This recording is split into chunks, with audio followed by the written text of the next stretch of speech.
이렇게 딸을 키우니까 어, 굉장히 이렇게 좀 좋은 때가 많이 있는 것 같습니다. 이번에 화상 예배를 이렇게 이제 드리게 되면서 아침에 저 얼굴이 조금 바뀌지 않았어요? 저의 딸이 여기다가 좀 이렇게 뭘 좀 발라줬어요. 어, 아빠 얼굴이 너무 새카맣다고. 그래서 딸을 키우는 재미인 것 같아요. 딸 없는 사람은 잘 모를 거예요.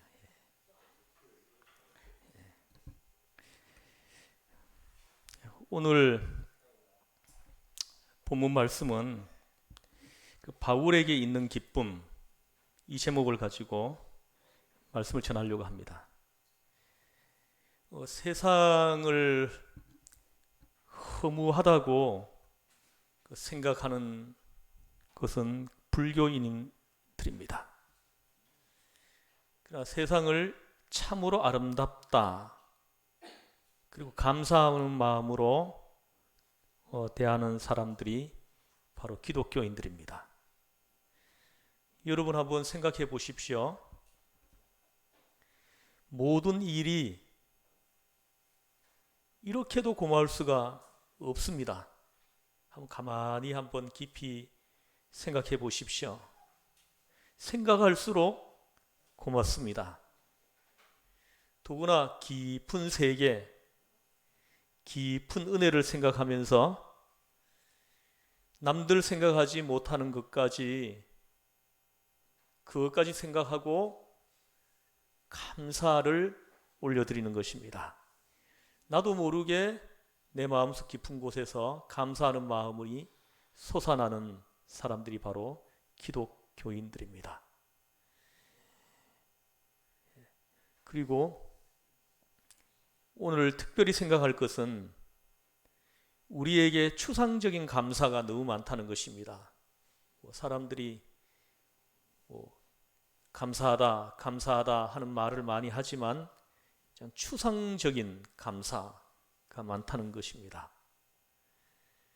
그저 쉽게도 감사합니다, 감사합니다 이렇게만 말하지 그 감사가 구체적인 것이 못 될 때가 있습니다. 그냥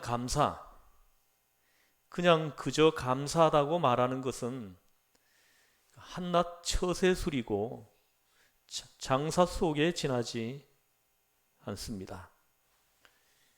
백화점 점원들이 가는 사람, 오는 사람에게 감사합니다, 또 오십시오 하는데 저는 그때 또 오십시오 이 말은 안 했으면 좋겠다 이런 생각을 해본 적이 있습니다.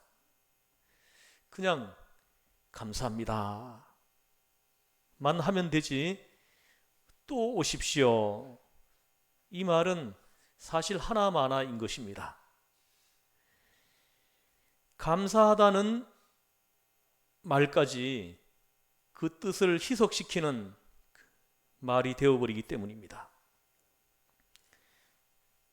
감사에는 순수해야 됩니다. 그리고 추상적이어서는 안 되고 장사 속이 되어서는 안 되는 것입니다. 그 처세적 감사, 이것은 심리학적으로 볼 때에 아첨하는 말입니다. 감사는 구체적으로 이루어져야 합니다. 이러해서 감사합니다. 이러이러하니 감사합니다. 확실해야 하는 것입니다. 그래야 그 뜻이 전달되는 것입니다. 오늘 본문에서 사도 바울은 감사하는 마음으로 가득 차 있습니다. 특별히 이것은 바울만 아니라 복음을 전하는 목회자의 감사입니다. 목회자가 정말로 고마워하는 일이 무엇이겠습니까? 목회자가 어떤 감사를 하고 사는지 본문에서 사도 바울은 그것을 우리한테 깨닫게 주십니다. 지금 사도 바울의 마음속에 있는 감사, 바울의 마음속에는 지금 다른 사람들이 생각할 수 없는 목회자만이 가지는 큰 기쁨이 있습니다. 이것은 아주 비밀한 기쁨인데, 이것은 사역하는, 복음을 전하는 사역자들은 다 알 수 있는 기쁨입니다. 그래서 하나님께 끊임없이 쉬지 않고 감사하고 있다 하고 오늘 말씀합니다. 13절 말씀을 같이 읽어보겠습니다. 시작. 이러므로 우리가 하나님께 끊임없이 감사함은 너희가 우리에게 들은 바 하나님의 말씀을 받을 때에 사람의 말로 받지 아니하고 하나님의 말씀으로 받음이니 진실로 그러하도다. 역사하느니라. 아멘. 여기 보십시오. 하나님의 말씀을 받을 때에 감사의 핵심되는 이유입니다.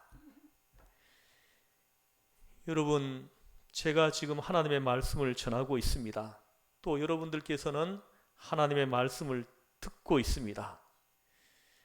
바로 이 시간이 목회자가 존재하는 이유인 것입니다. 바로 이 시간, 예배드리는 지금 이 시간이 목회자에게 제일 중요한 것입니다. 이 시간을 위해서 사는 사람들이 바로 목회자입니다. 그런데 이 시간에 어떤 일이 이루어지기를 그럼 바라겠습니까? 어떤 일이 이루어져야만 목회자가 행복하겠습니까?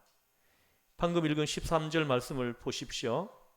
하나님의 말씀을 받을 때에 사람의 말로 받지 아니하고 하나님의 말씀으로 받았다. 할렐루야. 이것이 바울의 마음을 기쁘게 하였다는 것입니다. 저들이 사도 바울이 전해주는 말씀을 사람의 말로 안 받고 하나님의 말씀으로 받았다. 이 사실이 사도 바울은 너무 기쁜 것입니다. 이게 목회자의 기쁨입니다. 분명히 저는 지금 사람의 말을 하고 있습니다. 그러나 이 모든 것을 통해서 저는 하나님의 말씀을 전하려고 하는 것입니다. 특별히 내가 성경을 읽고 내가 기도하면서 내가 묵상하면서 계시적 영을 받아 하나님의 말씀으로 받아들인 그 말씀을, 내가 받아들인 그 하나님의 말씀을 이제 교인들한테 소개하고 설명을 해야겠는데 어떻게 설명을 하면 좋겠는가 하는 것입니다. 설교자는 강단에 설 때에 어떻게 하면 이 교인들이 마음을 열을까 하게 됩니다. 지금 마음이 전부 닫혀 있거든요. 지금 여기서 앉아서 예배를 드리지만 그 마음 속에 근심도 있고 걱정도 있고 다른 생각으로 또 가득 차 있기도 하고 닫혀 있는데 어떻게 이 마음들을 열어야 하는가? 이것이 말씀을 전하는 목회자의 고민입니다. 또 하나는 마음이 흩어져 있는 것을 모아야 하는 것입니다. 뿐만 아니라 세속적으로 기울어져 있는 성도들의 마음들을 신령한 마음으로 바꾸어 놓아야 하는 것입니다. 그래야만이 그 말씀이 들어가는 것입니다. 그래서 마음을 활짝 열게 깨끗한 마음으로 만들어 놓고 거기에다 하나님의 말씀을 전해야 되는 것입니다. 그런데 고민은 어떻게 하면 하나님의 말씀을 전할까? 전하되 바로 전할까? 또 순수하게 전할 수 있을까? 하는 것입니다. 오로지 하나님 말씀만을 성도들에게 순수한 마음으로 전할 수 있을까? 이것이 말씀을 전하는 저의 고민이고 또 서원인 것입니다. 더욱 중요한 것은 듣는 자가 나의 전하는 말씀을 하나님의 말씀으로 들어야 하는 것입니다. 사람의 이야기로 들어서는 안 되는 것입니다. 여러분들도 이름만 대면은 알 수 있는 그 유명한 목사님이 어느 교회에 부흥회를 인도하러 갔습니다. 근데 그 교회 장로님 한 분이 그 저녁 집회가 끝나고 난 다음에 목사님께 좀 드릴 말씀이 있다고 숙소에 찾아왔어요. 숙소에 찾아와서 차를 한잔 하면서 그 이야기를 나누는데 이번에 목사님을 통해 은혜를 많이 받았습니다. 거기까지는 좋은데 우리 목사님은 해놓고 그 목사님을 흉을 보는 것입니다. 우리 목사님은 공부를 너무 안 한다는 것입니다. 그래서 자기가 책을 많이 사다 드렸다고 합니다. 책을 좀 많이 읽으시라고. 그 책을 사다 드리고 나서 가만히 설교를 들어보니까 자기가 갖다 드린 책을 영 안 보았더라는 것입니다. 그래서 그 장로님께 이 목사님이 말을 해주었다고 합니다. 장로님은 목사님께 대하여 지금 큰 신뢰를 했습니다. 설교는 목사가 책 본 이야기를 하는 것이 아닙니다. 목사가 책도 보고 책 본 이야기도 할 수 있겠지만 목사가 교인들에게 바라는 것은 그들이 오직 하나님의 말씀으로 듣는 것입니다. 목사님의 설교를 들으면서 지식이 있느니 없느니, 책을 봤느니 안 봤느니 이런 생각을 하고 있다면 참으로 장로님은 불쌍한 사람입니다. 그렇게 말을 해줬다고 합니다. 왜 그렇습니까? 하나님의 말씀을 듣지 못하고 있기 때문인 것입니다. 설교를 통해서 하나님의 말씀이 선포되고 있는데 그 선포되는 그 말씀을 하나님의 말씀으로 지금 안 듣고 있는 것입니다. 그것이 오늘날 지금 교회 성도들에게 가장 큰 문제입니다. 그냥 설교를 그냥 강연으로 듣고 있는 것입니다. 여기에 머문다면 그 사람은 강연장을 다니는 사람이지 교회에 다니는 사람은 아닌 것입니다. 우리 교회 와서 예배 드리고 가면 반드시 하나님의 말씀을 듣고 가야 되는 것입니다. 주님의 음성을 듣고 가야 예배를 드리고 가는 것입니다. 그렇지 않다 그러면 그냥 강연장 왔다 가는 것입니다. 오늘 말씀합니다. 너희가 우리의 말을 들을 때 사람의 말로 아니하고 하나님의 말씀으로 받았다. 할렐루야. 여러분에게 이 은혜가 함께 하시기를 바랍니다. 말씀이 선포될 때마다 하나님께서 나에게 주시는 주님의 음성으로 들려지기를 주의 이름으로 축복합니다. 오늘 사도 바울이 감사하고 감격하고 기뻐하는 것이 바로 이것 때문입니다. 그런 거로 나는 기쁘다. 정말 진실로 감사하다. 끊임없이 감사하다. 쉬지 않고 그 사실을 감사하고 있다는 것입니다. 하나님의 음성으로 듣는 그 사실을 너무나 기뻐하고 그걸 끊임없이 감사하고 있다는 것입니다.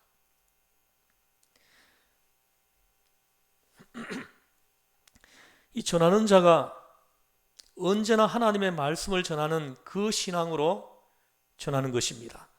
하나님의 말씀을 어떻게 쉽게 바르게 분명하게 전할 수 있을까? 그것이 목회자의 마음에 있는 아주 간절한 열망인 것입니다. 그런데 듣는 자가 하나님의 말씀으로가 아니라 사람의 말로 듣는다면 어떻게 되겠습니까? 모름지기 받는 자는 하나님의 말씀으로 받아야 합니다. 그것이 중요한 것입니다. 하나님의 말씀으로만 듣는 것입니다.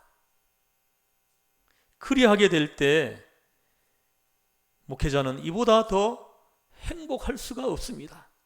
목회자는 여기에서 행복을 얻는 것입니다. 왜냐하면 이것은 바로 성령의 역사하심이기 때문입니다. 성령의 역사하심이 이 자리에 함께 할 때 성도들은 선포되는 말씀을 하나님의 음성으로 들을 수 있기 때문입니다. 듣는 사람의 마음 속에 하나님의 말씀으로 받아들이게 되는 것, 이것이 바로 성령의 역사입니다. 이것이 예수 믿는다는 것입니다. 여러분, 어느 돈 많은 부자가 돈을 더 많이 벌기 위해 가지고 투자를 했는데 어디에 투자했냐 하면 양조장을 만들었습니다. 술을 만드는 큰 공장을 지어놓고 준공식을 할 때에 유명한 부흥사인 무디 목사님을 초청해서 예배를 부탁했습니다. 그리고 축복해 주십시오 했는데 이렇게 부탁을 해놓고는 큰 걱정이었습니다. 술 만드는 공장을 만들어 놓고 목사님을 초청했으니 고민이 되겠죠. 이럴 때 참 힘들어요. 목회자는 술집을 이렇게 차려놓고 와서 예배 드려달라 하면은 가서 어떻게 말을 하겠습니까? 그래서 목사님이 와주실까 안 오실까. 그런데 무디 목사님은 이 양조장 준공식에 찾아왔다는 것입니다.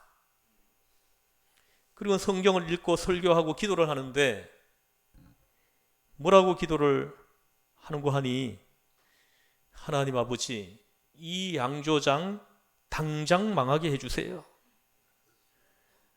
돈 버는 거 잊어버리고 하나님의 영광을 드러내는 장소가 되게 하시고 집이 되게 해주세요 하고는 예수님의 이름으로 기도합니다 하고 아멘 하더라는 것입니다.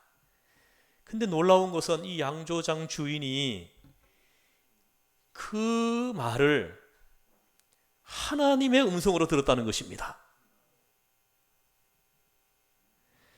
하나님의 말씀으로 듣고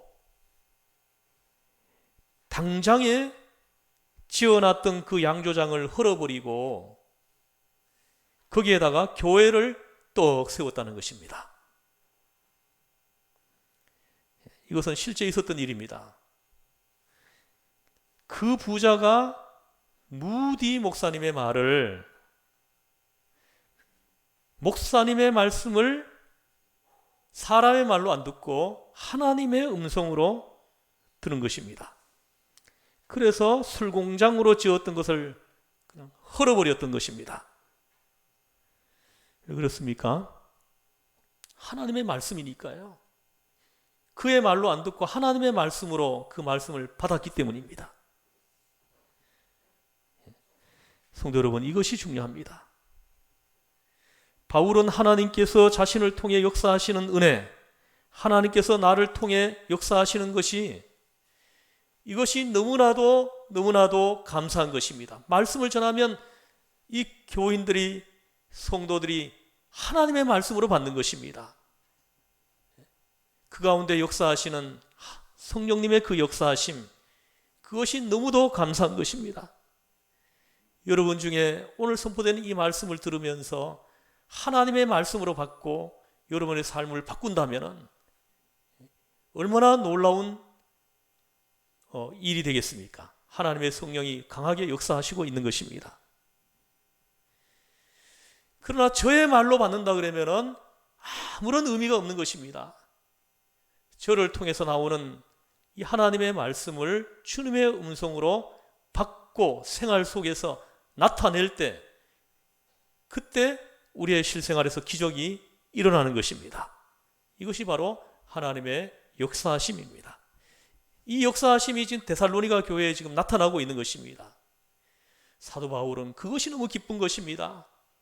사도 바울의 그 마음 속에 이 기쁨이 가득 차 있는 것입니다. 그래서 끊임없이 감사한다. 쉬지 않고 감사한다는 것입니다. 가끔씩 이렇게 질문 받을 때가 있는데요. 목사님이 제일 즐거울 때가 언제입니까? 이런 질문을 받았을 때 제가 대답하는 것이 있습니다. 우선 제가 설교를 하면 다른 데 가서 설교를 할 때도 마찬가지지만, 설교를 하면은 이렇게 나갈 때 반응을 보입니다. 목사님 많이 깨달았습니다, 많이 배웠습니다 하고 인사하는 사람도 있고, 또 어떤 사람은 은혜 많이 받았습니다 하는 분도 있습니다. 아무튼 여러 가지 인사가 있는데, 말씀을 전하는 목회자인 제가 제일 기쁘게 하는 인사가 무엇인지 아십니까? 이렇게 대답하는 분이 있었습니다. 목사님, 오랫동안 제가 기도해오던 제목이 있었습니다. 그런데 오늘 목사님의 설교를 통하여 설교를 들으면서 하나님의 음성을 들었습니다. 오늘 제가 기도 응답을 받았습니다. 이렇게 인사하는 것입니다. 그 인사를 받았을 때 말씀을 전하는 목회자는 참으로 고마운 것입니다. 너무너무 감사한 것입니다. 왜요? 그분이 그 말을 해서가 아니라 설교를 할 때 하나님의 성령의 역사하심이 지금 나타났기 때문이에요. 그 사실이 너무나 고마운 것입니다. 너무나 감사한 것입니다. 그야말로 얼마나 행복한지, 이런 말을 한번 듣고 나면 일주일 동안 밥을 안 먹어도 배가 고프지가 않습니다. 하나님께서 나를 통해 역사하신다, 이보다 더 즐거운 일이 어디 있습니까? 하나님께서 나를 통하여 그 놀라운 구원의 역사를 오늘 이루어가고 계시다, 이것이 확인되는 거잖아요. 그러니 그 마음에 그 기쁨이 얼마나 크겠습니까? 감사가 얼마나 넘치겠습니까? 그 마음속 깊은 곳에서 사람들이 알 수 없는 깊은 감사가 나도 모르게 솟아나오는 것입니다. 하나님의 말씀으로 받을 때.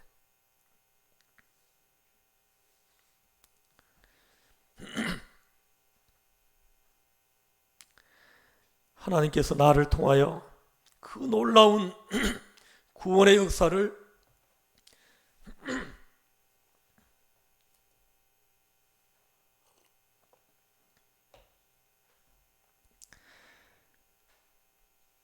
바로 나를 통해서 그 놀라운 구원의 역사를 오늘 이루어가고 있는 것입니다. 거기에 내가 지금 하나님으로부터 고용되고 있는 것입니다. 지금 사용되고 있는 것입니다. 그것이 확인되고 있는 거예요. 그러니 이보다 더 행복한 일이 어디 있겠습니까? 그것이 가장 큰 기쁨인 것입니다. 사도 바울에게 있는 그 마음속에 있는 그 기쁨은 바로 이 기쁨인 것입니다. 또 오늘 본문에 보니까 핍박과 환난이 있다고 했습니다. 핍박과 환난. 그런데 문제는 어떠한 핍박, 어떤 고난이냐입니다. 14절에서 16절까지 같이 읽어보겠습니다. 시작. 형제들아, 너희가 그리스도 예수 안에서 너희에게 있는 하나님의 교회들을 보는 적이 되었으니 그들이 유대인들에게 고난을 받은 것 같이 너희도 너희 동족에게서 동일한 고난을 받았느니라. 유대인은 주 예수와 선자들을 죽이고 우리를 쫓아내고 하나님을 기쁘시게 하지 아니하고 모든 사람에게 대적이 되어 우리가 이방인에게 말하여 구원받게 함을 그들이 금하여 자기 죄를 항상 채우매 노하심이 끝까지 그들에게 임하였느니라. 아멘. 이 데살로니가 교회 성도들은요, 큰 은총을 받은 사람들입니다. 이 핍박은 이런 환난은 아무에게 허락되는 게 아닙니다. 하나님의 은혜가 임한 사람들에게 임하는 것입니다. 이들에게 지금 임한 이 박해가 어떤 박해입니까? 오늘 여기 보십시오. 유대 사람들은 예수를 죽였습니다. 또 선지자들을 죽였습니다. 예수를 죽인, 선지자를 죽인 그들이 지금 데살로니가 교회의 교인들을 똑같이 핍박하고 있다는 것입니다. 그러니 이들이 받는 이 핍박은 굉장히 수준 높은 핍박이에요. 이건 아무나 받는 핍박이 아니죠. 예수님이 받았던 핍박이고 선지자들이 받았던 핍박이에요. 그 핍박을 지금 저들이 받고 있다는 것입니다. 그러니 그 핍박이 얼마나 감사하겠습니까? 저 유대인들은 하나님을 기쁘시게 하지 않고 또 저들은 복음을 이방인에게 전하는 것을 방해하고 있다고 말씀을 합니다. 그런데 이 핍박이 오늘 당신들에게도 있다 하고 말을 합니다. 당신들이 받고 있는 핍박은 예루살렘 교회가 받던 핍박이고 예수님을 십자가에 못 박은 사람들이 행하던 그 핍박을 우리가 당하는 것입니다. 예수님을 십자가에 못 박은 사람들이 행하던 그 핍박을 저들이 당하고 있다는 것입니다. 예수를 핍박하는 사람들이 오늘 우리를 괴롭히고 있습니다. 그러니 하나님께서 우리를 굉장히 높이시는 거죠. 예수님을 핍박하는 사람들이 나를 핍박하니 이 핍박은 축복의 핍박인 것입니다. 아무에게나 허락되는 핍박이 아닌 것입니다. 선지자를 죽인 사람들이 오늘 우리를 핍박하고 있습니다. 이것을 나는 하나님께 감사합니다. 이 본문은 바로 그런 뜻인 것입니다. 사랑하는 성도 여러분, 하나님의 말씀으로 듣고 하나님의 말씀으로 들려지고 하나님의 말씀으로 간증하고 하나님의 말씀이 저들 속에 생명으로 역사하는 것을 볼 때 사도 바울은 이것이 기뻤습니다. 이 기쁨으로 지금 가득 차 있습니다. 끊임없이 하나님 앞에 감사한다. 쉬지 않고 계속적으로 감사한다 하십니다. 이것이 바로 사도 바울의 마음속에 있었던 기쁨이요, 목회자가 누리는 기쁨이요, 우리가 다 같이 감사해야 될 기쁨이라고 생각합니다. 사랑하는 성도 여러분, 말씀이 선포될 때 그 말씀이 사람의 말로 들려지지 않고 하나님의 말씀으로, 주님의 음성으로 여러분에게 들려지는 이런 놀라운 성령의 역사하심이 여러분에게 계속해서 함께 하시기를 주 예수의 이름으로 축복합니다. 기도하시겠습니다. 하나님 아버지, 오늘 이 시대는 그야말로 말씀의 홍수 속에 있다고 해도 과언이 아닙니다. 인터넷으로 또 수많은 책들로 그런데 이 시대 주의 성도들이 그 들려지는 그 말씀이 하나님의 말씀으로 그 귀에 들어오는 사람들은 소수임을 우리한테 깨닫게 합니다. 하나님 아버지, 하나님 말씀이 선포될 때 아멘. 하나님의 말씀으로 받는 주님의 음성으로 들려지는 이런 놀라운 성령의 역사하심의 그 은혜가 우리 시흥전원교회 성도님들 한 사람 한 사람에게 임하게 하여 주시옵소서. 그래서 우리 성도님들이 이 땅에 생존해 있는 동안 이 땅에서 나그네의 길을 걸어가고 마무리하는 그 시간까지 늘 주님의 음성을 들으며 그 주님의 음성을 듣고 그 말씀을 생활 속에서 나타내는 이런 귀하고 복된 인생을 우리 시흥전원교회 모든 성도님들이 살 수 있게 인도하여 주시옵소서. 우리를 죄에서 구원하신 예수님의 이름으로 기도드리옵나이다. 아멘.